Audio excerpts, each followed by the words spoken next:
Estima-se que por volta de 2500 a.C., os egípcios já utilizavam o fermento. Graças a esse ingrediente, o bolo e o pãozinho que você come no café da manhã são macios e fofinhos. Eu sou o professor Oséias, professor de Química. Hoje estarei falando sobre fermento químico e fermento biológico. Se você é um amante da ciência, não saia daqui e fique ligado na Química.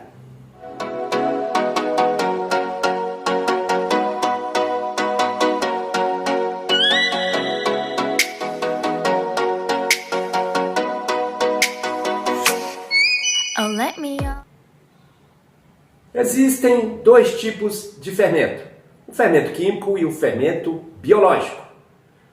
O fermento químico é uma mistura de bicarbonato de sódio e alguns ácidos, como o ácido tartárico e o ácido cítrico. É um fermento de ação rápida, é usado para fazer bolos, fazer tortas e alguns biscoitos, mas não é utilizado para fazer pães ou produto de panificação em geral. É utilizado para aumentar o volume e criar uma textura leve para o produto. Funciona através da liberação de gás carbônico na massa através de uma reação, fazendo com que bolhas de massa úmida se expandam.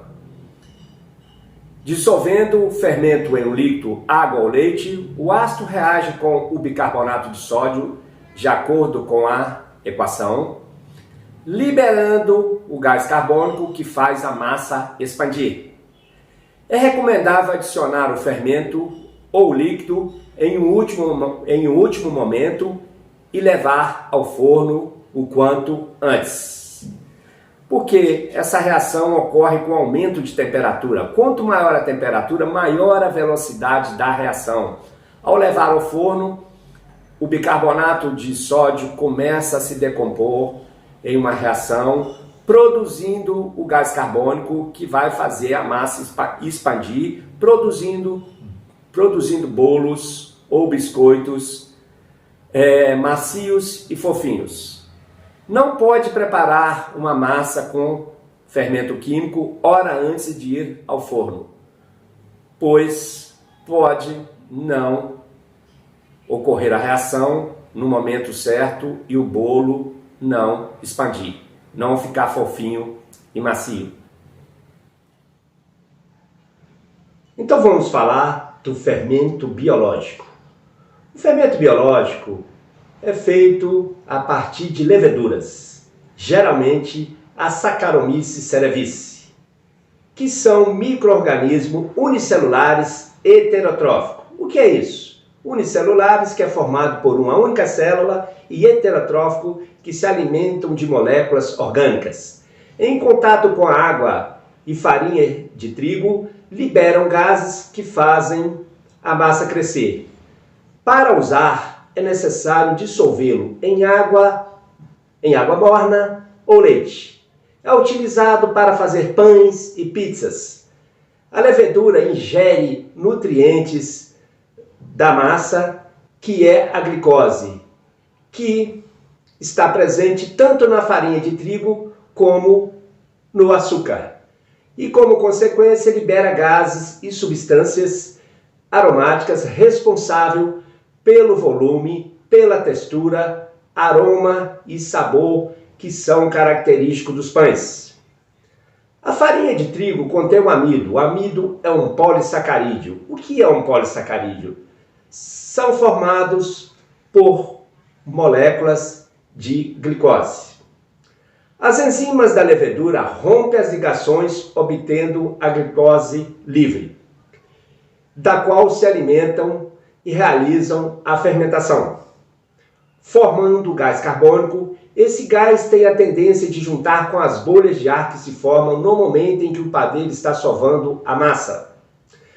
São essas bolhas de ar e gás carbônico que se expandem, ocorrendo o crescimento do pão, formando pãezinhos fofinhos e macios. O tempo ideal para o trabalho da levedura é de aproximadamente 1 hora. Por esse motivo é sempre necessário deixar a massa descansar após sovar antes de ir ao forno. Porque se ir ao forno antes, as leveduras irão morrer pelo excesso de temperatura. Portanto, não iremos produzir os pãezinhos fofinhos e macios.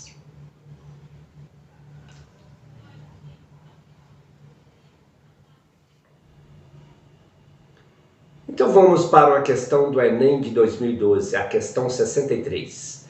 Há milhares de anos, o homem faz uso da biotecnologia para a produção de alimentos como pães, cervejas e vinhos.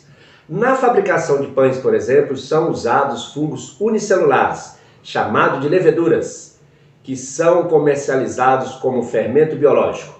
Eles são usados para promover o crescimento da massa, deixando-a leve e macia.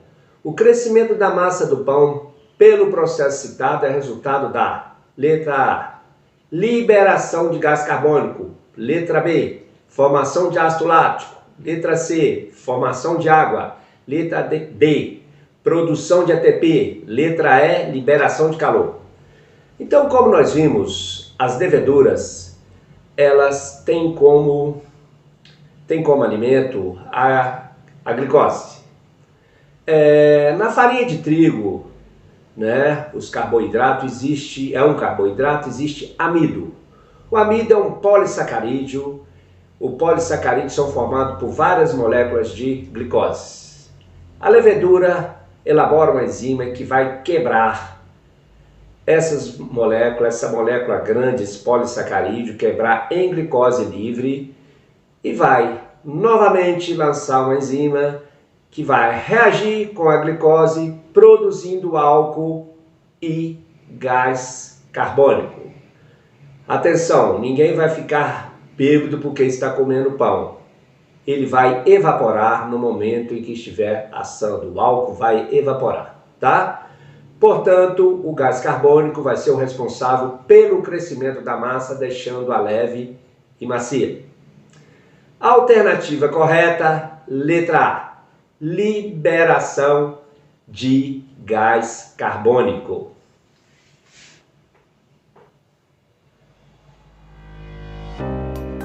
Então chegamos ao final de mais uma videoaula. Espero ter contribuído para o seu entendimento, para entender a diferença entre o fermento químico e o fermento biológico, em qual situação eles são utilizados. Se você não é inscrito no canal, eu peço que inscreva-se, dê o like, ative o sininho para estar recebendo as notificações, compartilhe esse vídeo com os amigos. E muito obrigado! E fiquem ligados na Química!